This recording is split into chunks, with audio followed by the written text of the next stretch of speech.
Iran और US के मुज़ाकरात की बात की और साथ हमने ये भी अपना कंसर्न शो किया, मुज़ाकरात भी साइड पे चल रहे हैं और हमले भी होते रहे हैं गुज़िश्ता 3-4 दिन। वेरी स्ट्रॉन्ग स्टेटमेंट्स जो हैं वो भी दोनों कैंप से आ रहे हैं और हमले तो साथ साथ चल ही रहे हैं। प्रोफेसर नईम ज़फ़र हमारे साथ मौजूद हैं, माहिर बैनुल-अक़वामी उमूर, बर्कले कैलिफोर्निया से हमें ज्वाइन कर रहे हैं। बहुत शुक्रिया प्रोफेसर साहब, thank you for taking out time for us. Sir ज़रा हमें समझाइएगा, जब अक़वाम मुत्तहिदा की तरफ से ऐलान किया जाता है कि एक ऑल्टरनेट रूट हम बता रहे हैं और यहाँ से जहाज़ गुजर सकते हैं, उस पे ईरान मोतरज़ होता है और फिर ये हमलों का सिलसिला शुरू होता है। मतलब एक तरफ हम जहाँ ये उम्मीद कर रहे हैं और हम पॉजिटिव भी ले रहे हैं कि मुज़ाकरात का सिलसिला टूटा नहीं है, अब ट्यूसडे को दोबारा दोहा में मिल रहे हैं, वहाँ ये सिलसिला भी चल रहा है। ये स्ट्रेट ऑफ हॉर्मुज़ का मामला किस तरह आपको सेटल होता हुआ नज़र आएगा, क्योंकि बैनुल-अक़वामी क़वानीन में तो ये एक बैनुल-अक़वामी आबी गुज़रगाह है।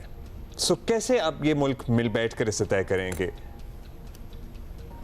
नहीं करेंगे और बिल्कुल करेंगे और कर रहे हैं, लेकिन अब जो ईरान चाहता है कि जब कोई वायलेशन हो लोग फॉलो ना करें तो अपना अटैक करके अपने आप को साबित कर दें कि हम कंट्रोल करते हैं हॉर्मुज़ को, आप बाईपास नहीं कर सकते। So this is natural for them कि वो अपने आप को असर्ट कर रहे हैं।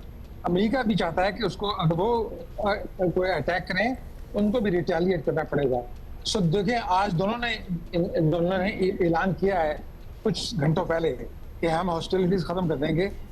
हम हमें somebody picked up the telephone कि भाई ये क्या चक्कर हो रहा है आपका, तो उन्होंने वो अग्री कर लिया है।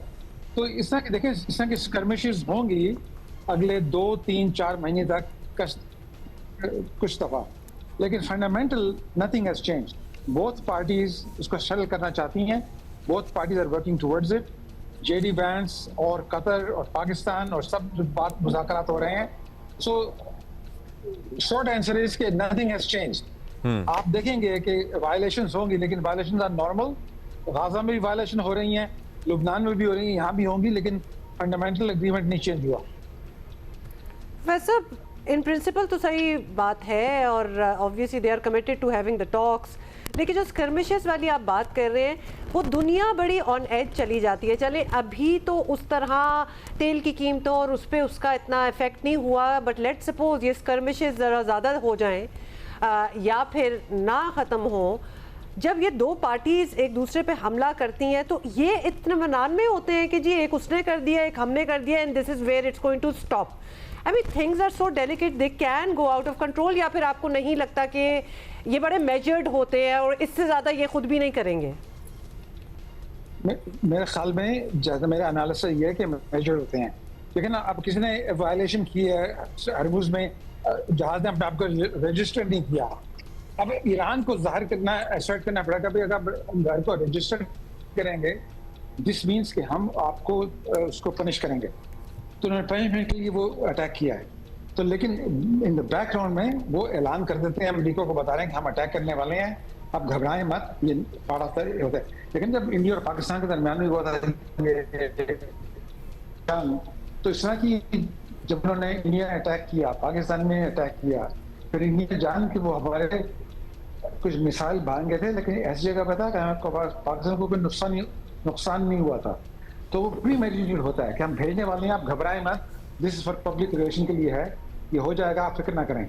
तो इस तरह की हो रही है, बैक एंड फोर्थ हो रही है। Right, this is why. अच्छा, तो professor got it, price change नहीं हुई जी, ऑयल प्राइसेस नहीं चेंज। अच्छा, लेकिन प्रोफेसर ये ज़रूर बताएं कि अब यूनाइटेड नेशंस का आना और दो मुतबादिल रास्ते जो हैं वो प्रपोज करना ताकि इतनी जो शिप्स जो फंसी हुई हैं इतने अरसे से वो निकलना शुरू करें, उस सारी बातचीत में ईरान को कंसल्ट ना करना, ये आपको अजीब लग रहा है या फिर United Nations has the right to just go about it on its own? और ईरान ने क्या सही रिएक्ट किया इस बात पे?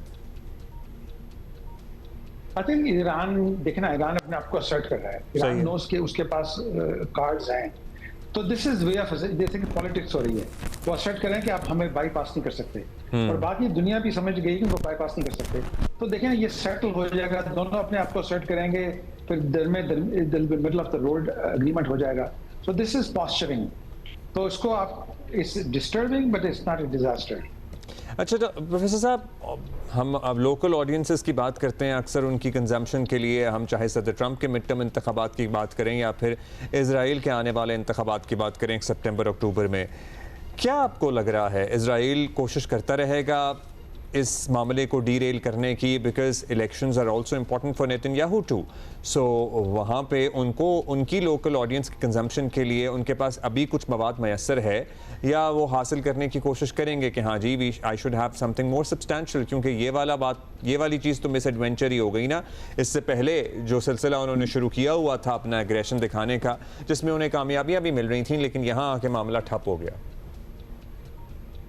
ये आपकी बात सही है, इजराइल काफ़ी कोशिश करेगा ताकि इसको मिल जाए, लेकिन सेंटीमेंट जो मैं लोगों से बात कर रहा हूँ, इजराइल में मेरे भी लोग हैं जो से ताल्लुकात हैं, Netanyahu is not a solid ground. There is a reasonable chance Netanyahu की गवर्नमेंट कोलैप्स हो जाएगी और नई गवर्नमेंट आएगी जो कि लिमिट बहुत मॉडरेट होगी, वो वॉर मॉन्गरिंग नहीं होगी, वो चाहेंगे कोई सेटलमेंट हो जाए।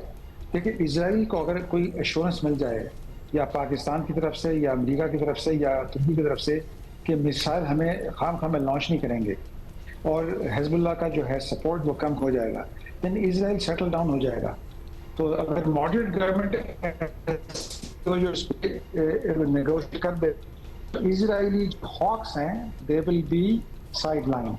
सो there is a high probability, I think 70% chance Netanyahu की गवर्नमेंट खत्म हो जाएगी इस इलेक्शन में by end of this year.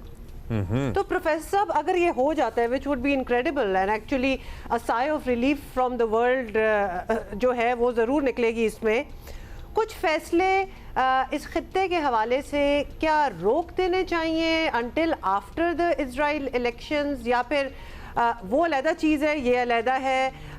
As such obviously अच्छे फैसले होने चाहिए for the betterment of the region, regardless कि इजराइल में कौन बैठता है।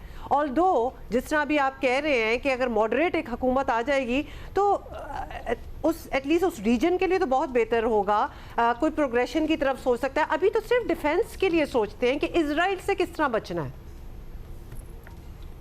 आपकी बात सही है, अभी तो इजराइल की जो करंट गवर्नमेंट है उसमें राइट विंगर्स बहुत स्ट्रांग हैं, तो कोalition गवर्नमेंट है, तो उसकी वजह से ये इनकी वॉइसेस बहुत प्रोमिनेंट है। लेकिन इजराइल के आप जनरल पब्लिक की बात करें, in general people want piece, people want settlement. Israel ये चाहता है कि दो चीज़ें हैं, एक न्यूक्लियर वेपन ना हो ताकि लॉन्ग टर्म थ्रेट ना हो, दूसरी बात यह कि आप मिसाइल हमें जब दिल करे अपना फेंक सकें, आप उनको कंट्रोल कर दें। दोनों चीज़ें नेगोशिएट हो सकती हैं। तो आई थिंक मैं स्टिल ऑप्टिमिस्टिक हूँ कि जब ये नेगोशिएशन ख़त्म होगी ईरान और अमेरिका के दरमियान में, न्यूक्लियर सेटल हो जाएगा। मिसाइल के लिए थोड़ा बफर जोन होगा लुबनान में और बाकी कुछ पॉलिटिकल एग्रीमेंट होगा कि there has to be a threshold cross before missile could be used. Missile को आप कंट्रोल कर सकते हैं। तो आई एम होपफुल कि आहिस्ता आहिस्ता अगले कुछ महीनों में एक रीजनेबल अप्रोच हो जाएगी और इस खत्ते में अमन आने का chances are more possible today than the last 30 years। सही है, मोर optimistic view.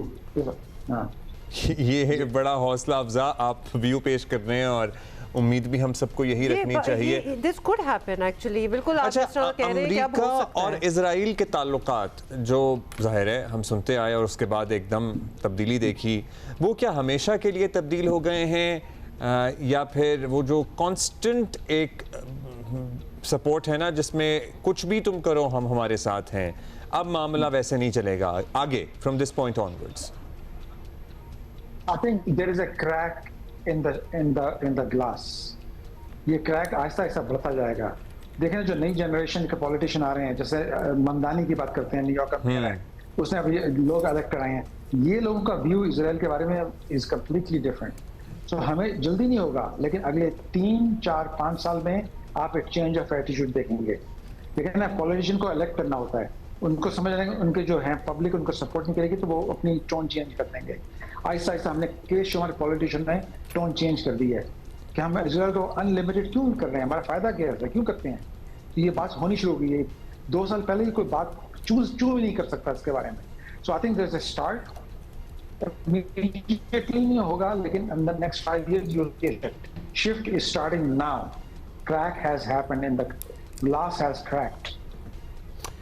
Thank you so much professor, बहुत अच्छा आपने एनालिसिस दिया and that is that the world is actually hoping for as well. ये क्रैक जो है ना बड़ी मुश्किलों से ये क्रैक पड़ा है और खुद ही सर्कमस्टांसेस ऐसे पैदा किए गए अमेरिका और इजराइल की तरफ से किसी का कोई उस तरह प्रेशर और लेना देना नहीं था, ये खुद अपने ही जैसे जाल में नहीं फंस जाते।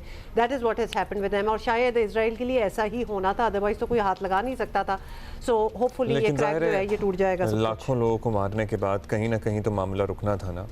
और हाँ जाहिर तो है, लेकिन वो टाइमलाइन पता थोड़ी होती है, पता तो अभी भी नहीं है, लेकिन at least the crack is there.